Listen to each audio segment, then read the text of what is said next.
নমস্কাৰ, মই আপোনালোকক প্ৰথমতে এটা অডিঅ' শুনাই ল'বলৈ বিচাৰিছোঁ।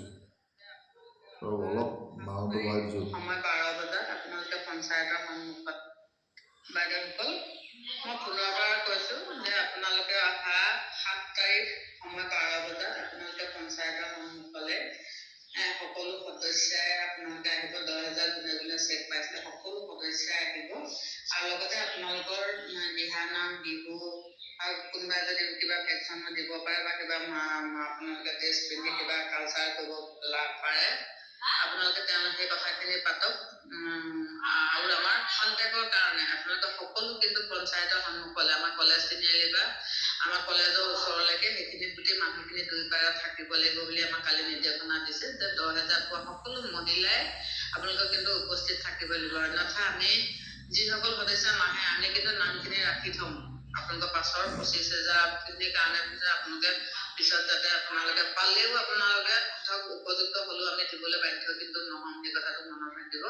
আৰু সেইকাৰণে আজি আপোনালোকে ইয়াত এড হৈ থকা সদস্যসকলে নিজৰ নিজৰ গোটত প্ৰতিগৰাকীকে কথাটো কিন্তু জনাওক। আমি যদি কওঁ বোলে কোনোবা গোটে গম নাই পোৱা বুলি তেতিয়াহ'লে কিন্তু আমি ইয়াত এড হৈ থকা সদস্যসকলকে আমি জগৰীয়া কৰিম।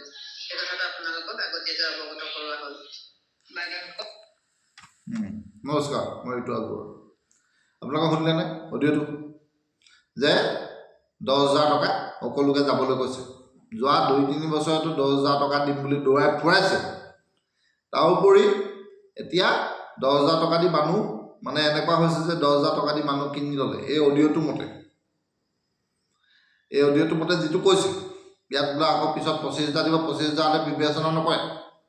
এতিয়া সকলো নাচি ফুৰক, এনেকৈ নাচক, এইপিনে যোৱা সেইপিনে চোৱা, উৎপিনে চোৱা, এইপিনে চাবলৈ ক'লে সেইপিনে চাব লাগিব, এইপিনে চাবলৈ ক'লে এইপিনে চাব লাগিব, ইয়াত টিপা বুলি ক'লে ইয়াত টিপা, ইয়াত টিপা বুলি ক'লে ইয়াত টিপা।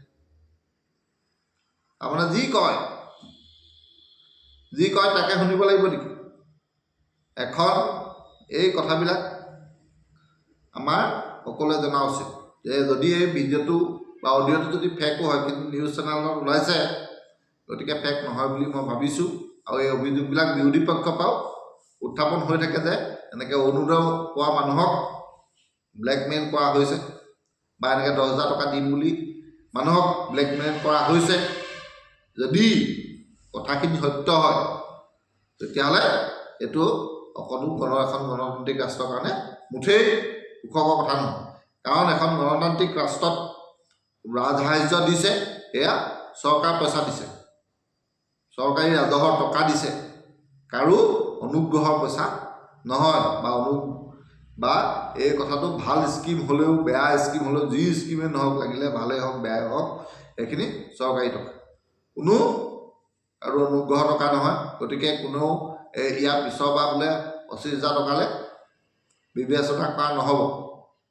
এনেকুৱা ধৰণৰ কথা কোৱাবিলাক গণতান্ত্ৰিক পন্থাৰ কাৰণে অতি মাৰাত্মক কথা। যোন চৰকাৰে নাহক, আগতেও এনেকুৱা ব্লেকমেইলিং হৈছিলে, যাৰ কাৰণে কংগ্ৰেছক মানুহে ডাষ্টবিনত পেলালে। এতিয়া আকৌ বিজেপিয়ে একেটা পন্থা অৱলম্বন কৰিবলৈ লৈছে নেকি?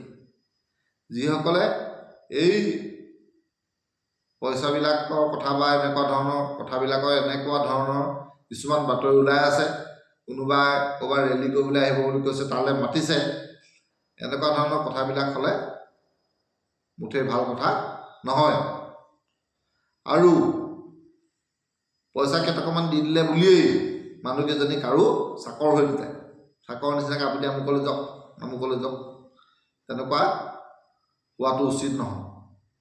গতিকে আপোনালোকে কি বুলি ভাবে যে চৰকাৰী যি ৰাজসাহাৰ্যযুক্ত স্কিম, এই স্কিমবিলাক দিলে বুলিয়েই মানুহ সেই নিৰ্দিষ্ট পাৰ্টিটো বিচাৰি মানুহৰ গণতান্ত্ৰিক অধিকাৰ আছে, মানুহে যাক ভোট দিওঁ বুলি হয় ভোট দিব পাৰে, যোন দলৰ সভালৈ যাওঁ বুলি কয় তালৈ যাব পাৰে, তালৈ যাব পাৰিব লাগিব, অন্যথা দেশত গণতন্ত্ৰ নাথাকিব।